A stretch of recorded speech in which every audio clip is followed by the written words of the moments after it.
আমার কলিজার বন্ধুরা, তোমরা সবাই কেমন আছো? আশা করছি সবাই অনেক ভালো আছো। আজ তোমাদের জন্য একটি মজাদার গল্প নিয়ে আসলাম। তাহলে চলো বন্ধুরা, বেশি কথা না বলে মূল ঘটনাটি শুরু করি।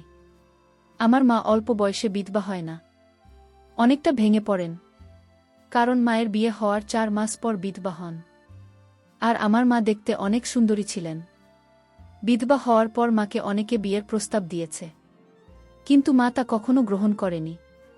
আমার মায়ের একটাই স্বপ্ন ছিল, আর সেটা আমাকে নিয়ে। আমার মা আমার জন্যই দ্বিতীয় বিয়ে করেনি, কিন্তু মায়ের চাহিদা তো চলে যায়নি। আমার মাকে আমি খুব ভালোবাসতাম। আমার বয়স এখন 16 বছর, কিন্তু মা আমাকে জানি এক অন্য রকম সন্দেহ করতে শুরু করল। মা মনে করত, আমি যখনই গোসল করতে বাথরুমে যেতাম মনে হতো যেন কেউ আমাকে দেখছে। সেখানে বাড়িতে আমার 12 বছরের ছেলে ছাড়া আর কেউ থাকত না। আমি বিধবা হয়েছি 4 বছর পার হয়ে গিয়েছিল। তারপর যখন গোসল থেকে বের হতাম, তখন সেখানে কেউ থাকত না। আমার ছেলেকে তার রুমে পড়াশোনা করতে দেখতাম। সেই রকমই একদিন আমি বাথরুমের দরজা বন্ধ করে আমি রুমে ঢুকলাম। তার কিছুক্ষণ পরে আমি একজনকে হাঁটার শব্দ শুনলাম। আমি দেখলাম আমার ছেলে এক হাতে মোবাইল ধরে আছে, আর অন্য হাতে দিয়ে। আমার নাম তাহমিনা।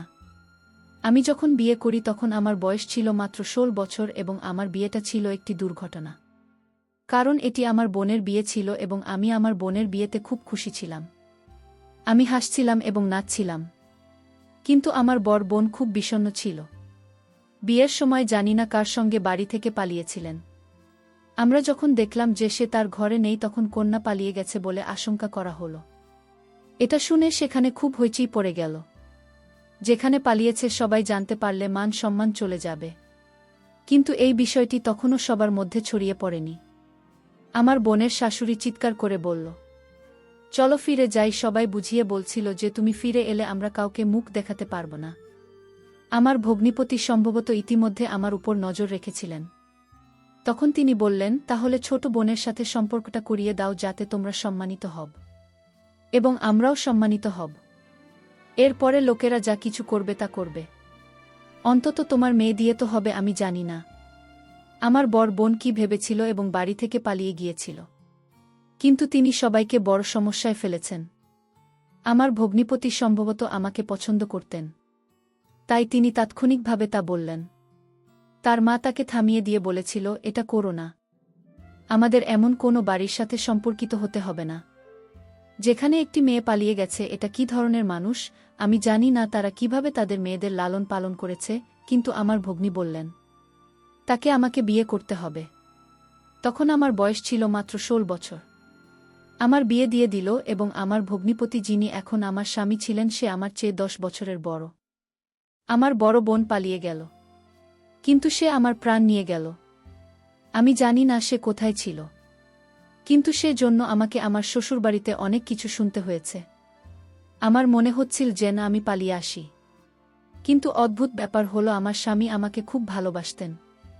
সে আমাকে এভাবে ধরে রেখেছিল যেন সে আমাকে ভালোবেসে বিয়ে করেছেন। সারাদিন খারাপ কথা শোনার পর যখন আমি স্বামীর কাছে যেতাম, তখন আমার সব ক্লান্তি দূর হয়ে যেত। তিনি আমাকে হাসাতেন এবং আমার খুব যত্ন নিতেন। আমার স্বামীও যদি আমাকে কিছু বলতেন, তাহলে আমি হয়তো আমার জীবন শেষ করে দিতাম। বিয়ের প্রথম বছরে আমি মা হয়েছিলাম। ডাক্তার বলেন শিশুটি ছোট, তাই সে কিছু বলতে পারছে না। আমার স্বামী বললেন, আমি এই শিশুটিকে রাখব না, কারণ আমি আমার স্ত্রীর জীবন বাঁচাতে চাই। কিন্তু আমার শাশুড়ি ধরে চিৎকার করে উঠল এবং সে বলল, তোমার সন্তানের চেয়ে তোমার স্ত্রীকে বেশি দরকার। আমার শাশুড়ি বললেন, তুমি যদি এরকম কিছু করো তাহলে তোমাদের দুজনকেই বাড়ি ছেড়ে চলে যেতে হবে। কারণ বাড়িটি তার নামে ছিল এবং বাড়িটির কেবল আমরা অংশীদার ছিলাম। আমার শ্বশুর জীবিত ছিলেন না। আমার স্বামী ছিলেন একমাত্র সন্তান। আমার স্বামী খুব বিচলিত হয়েছিলেন। 9 মাস ধরে আমার স্বাস্থ্য খুব খারাপ ছিল। একটি সংকটময় সময়ে যখন আমার স্বামীকে জিজ্ঞাসা করা হয়েছিল যে তার স্ত্রী বা সন্তান কি কাকে বাঁচানো উচিত, তিনি বললেন, আমার স্ত্রীকে বাঁচাও। তখন আমার শাশুড়ি বললেন, আমরা শিশুটিকে বাঁচাতে। কিন্তু ডাক্তার বললেন, মেয়েটির স্বামী যা বলবে তাই হবে এবং তার স্বাক্ষরও থাকবে। আমার স্বামী বললেন, আমার স্ত্রীকে বাঁচাও। তবে আমার জীবনে রক্ষা পেয়েছে এবং আমার ছেলে নিরাপদে আছে। আমি বাড়ি ফিরে এলাম। এরপর আমার স্বামী আমার খুব যত্ন নেন। কিছুদিন পর আমার শাশুড়ি মারা যান। বাড়িটি আমার স্বামীর নাম হয়ে যায়। তখন আমার ছেলের বয়স ছিল 4 বছর। আমি আমার ছেলের নাম রাখলাম মাহাতি। আমার শাশুড়ি চলে যাওয়ার পরে আমার স্বামী এবং আমি বাড়িতে খুব সুন্দর জীবনযাপন করছিলাম। কিন্তু আমি জানি না আমাদের সুখী জীবনে কার কুনজর পড়েছিল এবং 4 বছর পরে আমার স্বামী একটি দুর্ঘটনায় মারা গেলেন। এটা ছিল আমার জীবনের সবচেয়ে বড় দুঃখ। তখন আমার ছেলের বয়স ছিল 8 বছর। আমি বলতে পারবো না কিভাবে আমি কষ্ট নিয়ে জীবন যাপন করেছি। সিদ্ধান্ত নিলাম আর কখনো বিয়ে করব না। আমি খুব অল্প বয়সে বিধবা হয়েছিলাম। বাবা মা বললেন, তুমি তোমার ছেলেকে আমাদের হাতে তুলে দাও, আমরা তাকে পিতা মাতার মতো লালন পালন করব। তুমি আবার বিয়ে করো। কিন্তু আমি আমার স্বামীকে প্রতিশ্রুতি দিয়েছিলাম যে আমি আমার ছেলের খুব যত্ন নেব। আমি আমার স্বামী ছাড়া অন্য কারো কথা ভাবতে চাইনি। আমার কাছে এটা ছিল বিশ্বাসঘাতকতা করার মতো। আমিও আমার স্বামীর স্মৃতির প্রতি বিশ্বাসঘাতকতা করতে চাইনি। সময় পার হতে শুরু করে। এক সময় পর আমার মা ও এই পৃথিবী থেকে চলে যান। তারপর আমার বাবাও জীবন আমাকে অনেক কষ্ট দিয়েছে। মৃত্যুর পর আমার বাবা মায়ের সম্পত্তি ও বাড়িও আমার নিয়ন্ত্রণে চলে আসে। তাদের খুব বেশি কিছু ছিল না। কিন্তু যাই থাক না কেন, সবই আমার হয়ে গেল। কারণ আমার কোনো ভাইবোন ছিল না।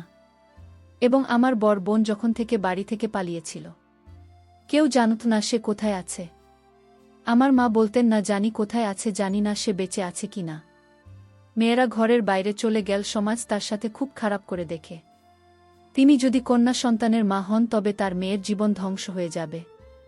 সবাই এটাই বলবে, তোমার মা বাড়ি থেকে পালিয়ে এসেছে। আমার মা প্রায় আমার বোনের জন্য দোয়া করতেন। কিন্তু আমি আমার বাবার মুখ থেকে কখনো তার নাম শোনেননি। আমি আমার পরিবারের মর্যাদা বাঁচিয়েছি। এই কারণেই আমি ছিলাম তার প্রিয় কন্যা। দেখতে দেখতে সময় পার হয়ে গেল। আমার ছেলের বয়স 16 বছর। বাড়িতে আমি আর আমার ছেলে একমাত্র ছিলাম। আমি আমার বাবা মায়ের দেওয়া বাড়িটিও বিক্রি করেছি এবং বাজারে 2টি বাস কিনে ভাড়া দিয়েছি। আর ওই সব দোকানের ভাড়া দিয়ে আমার সংসার চালানো হতো। প্রথম দিকে ভাড়া খুব কম ছিল এবং সংসার চালানো কঠিন ছিল। কিন্তু সময়ের সাথে সাথে তা ঠিক হয়ে যায়। আমরা দুজন মানুষ ছিলাম, তাই খুব বেশি খরচ হয়নি। শিশুটিকে স্কুলে পাঠানো হয়েছিল এবং তারপরে কলেজে পাঠানো হয়েছিল যাতে সে পড়াশোনা করতে পারে। সে যদি ভালো চাকরি পায় তাহলে আমি একটি সুন্দর দেখে পুত্রবধূকে নিয়ে আসব। একা থাকার হৃদয় হঠাৎ আতঙ্কিত হতে শুরু করল। গ্রীষ্ম হোক বা ঠান্ডা, আমি হঠাৎ খুব গরম অনুভব করতাম। এতটাই যে আমি তৎক্ষণাৎ গোসল করতে যেতাম। যতদিন শরীরে জল পড়ত ততদিন শান্তি লাগত। ডাক্তারের কাছে জানতে চাইলে তিনি বলেন, আপনি জীবনে অনেক কষ্ট করেছেন। প্রথমে আপনার স্বামী, তারপর আপনার বাবা মা চলে গেলেন। আপনার পরও জীবনেও ছিল সাথীহীন। যখন কোনো ব্যক্তির কোনো রোগ হয় তখন টেনশন হয়, তাই তিনি যেন ভালোভাবে দেখাশোনা করেন এবং যাতে বিশ্বাস বুঝতে পারে যে তিনি খুব শক্তিশালী ব্যক্তি। কিন্তু তিনি টেনশন নিচ্ছেন কারণ এটা কোনো সহজ কাজ নয়। এবং পরে সে কিছু অদ্ভুত রোগের অস্তিত্ব উপলব্ধি করে এত কষ্ট পেত। আমি জন্মাইনি দুঃখ মানুষকে হত্যা করে। এই কারণে হঠাৎ আমার হৃদয় আতঙ্কিত হতে শুরু করত এবং আমি গোসল করতে বাথরুমে যেতাম। একদিন একটা অদ্ভুত ঘটনা ঘটে। এক রাতে আমার হৃদয় কাঁপতে শুরু করে এবং আমি বুঝতে পারছিলাম না কি করব। আমি তখন গোসল করতে বাথরুমে গেলাম। কিন্তু আমার মনে হলো যেন কেউ বাথরুমের বাইরে দাঁড়িয়ে আছে এবং আমার দিকে তাকানোর চেষ্টা করছে। আমাদের বাথরুম ছিল খুবই ছোট, সুতরাং স্কাইলাইটের ভিতরে উকি দেওয়া কোনো কঠিন কাজ ছিল না। হঠাৎ আমার হৃদয় কেঁপে উঠল। আমি পুরোপুরি ভয় পেয়েছিলাম এবং দ্রুত গোসল সেরে বাথরুম থেকে বেরিয়ে এলাম। কিন্তু আমার আশেপাশে কেউ ছিল না। তখন রাত 1টার সময় সেখানে কে থাকতে পারে? হয়তো আমার ভুল ছিল। কিন্তু পরের দিন আবার একই রকম ঘটনা ঘটে। আর এবারও আমি কারো ছায়া দেখতে পেলাম। আমি একটি ছোট ছেলের মা ছিলাম। তখন আমার বয়স ছিল 30 বছর। আজকাল আমাদের ভাগ্য এতটাই খারাপ হয়ে গেছে যে আমরা কল্পনাও করতে পারি না যে বিশ্ব কোথায় যাচ্ছে। আমার সন্দেহ হয়েছিল যে কেউ আমার একটি ভিডিও তৈরি করার চেষ্টা করছে। আমি তাড়াতাড়ি বের হয়ে এলাম, কিন্তু সেখানেও কেউ ছিল না। আমি আমার ছেলের রুমে গেলাম, কিন্তু আমি যখন রুমে গেলাম দেখলাম সে ফোন চালাতে ব্যস্ত ছিল। আমি তাকে কিছু বলিনি। সে একজন যুবক ছিল। আমি বললাম, আমার মনে হয় কেউ ঘরে ঢোকার চেষ্টা করছে। কিন্তু সেখানে কেউ ছিল না, বাইরের দরজা বন্ধ ছিল। সে বলল, এটা তোমার মনের ভুল, এখানে কেউ নেই। কিন্তু আমি জানতাম এটা মনের ভুল নয়। আমি তাকে বলেছিলাম যে কারো ছায়া দৃশ্যমান, এবং তাও একজন পুরুষের। এটি উপেক্ষা করার মতো কিছু ছিল না। তিনি কি হতে পারেন? আমার বাড়িতে আবারও এমন ঘটনা ঘটেছে। পরের দিন আমার স্বাস্থ্যের আবার অবনতি হতে শুরু করে। আমি ভেবেছিলাম যদি আমার স্বাস্থ্য খারাপ হয় তবে এটি ঘটতে থাকবে। আমি বাথরুমে যাব না। বাথরুমটি ছিল বাড়ির উঠোনে। আমার ছেলের ঘর একটি বাথরুম ছিল, কিন্তু সেই ঘরটি আমার ছেলে ছিল। আমি বারবার সেখানে যেতে পারতাম না। ছেলে ঘুমিয়ে পড়ত, আমি তার ঘুমের ব্যাঘাত ঘটাতে পারি না। আমার স্বাস্থ্য খুব খারাপ হতে শুরু করে। আমি প্রথমে সেখানে কেউ আছে কি না তা জানার চেষ্টা করি, কিন্তু সেখানে কেউ ছিল না, বাইরের দরজা বন্ধ ছিল। আমি বাথরুমে গোসল করতে শুরু করলাম, কিন্তু আজ তার সীমা ছাড়িয়ে গেছে। আর আমি শুধু ছাই দেখেনি, তার পায়ের আওয়াজও শুনেছি। আমি খুব ভয় পেয়ে গিয়েছিলাম। আমি তৎক্ষণাৎ বাথরুমে বাতি বন্ধ করে দিলাম, যাতে বাইরে দাঁড়িয়ে থাকা কেউ আমাকে দেখতে না পারে। আমি আমার ছেলের ঘরের দিকে চিৎকার করতে শুরু করলাম। তখন আমার ছেলে বেরিয়ে এল। আমি তাকে বললাম, তুমি মনে হয় এখনই ঘুম থেকে জেগে উঠলে। কিন্তু আমার মনে হয় বাড়িতে কেউ আছে। কিন্তু মনে হচ্ছে যে আমার ছেলে এখনও ঘুম থেকে উঠল। সে আগে থেকেই জেগেছিল। আমি আমার পুরো বাড়িটা দেখলাম, কিন্তু বাড়িতে কেউ ছিল না। তাই সে আমাকে বসিয়ে বলল, তুমি সারাদিন কেন এত মন খারাপ করো? তুমি কিভাবে সারাদিন? তুমি কি এত টেনশন করো? আমি আমার ছেলেকে আমি কি করে বলি যে আমি যখন বাথরুমে যাই তখন আমার মনে হয় কে যেন বাথরুমে পাশ দিয়ে হাঁটার চেষ্টা করে। আমি মাকে বললাম, মা, এটা তোমার মনের ভুল। আমি তো রাতে অনেক জেগে থাকি, আমি তো কিছু শুনতে পাই না। আমি আমার ছেলেকে বললাম, এটা আমার মনের ভুল হতে পারে না। আমার মাকে আমি বললাম, মা, তুমি টেনশন করতে করতে তোমার মাথায় উল্টোপাল্টা বলছো, আর তাই সিদ্ধান্ত নিচ্ছি আজ আমি তোমার ঘরে ঘুমাব, মা। আমার মা ও তখন বলল, ঠিক আছে, আজ থেকে তুই আমার রুমে ঘুমাবি। তারপর রাতের খাওয়া দাওয়া সেরে আমি আমার মা ঘুমিয়ে পড়লাম। রাত যখন গভীর হল তখন আমি ঘুমাইনি।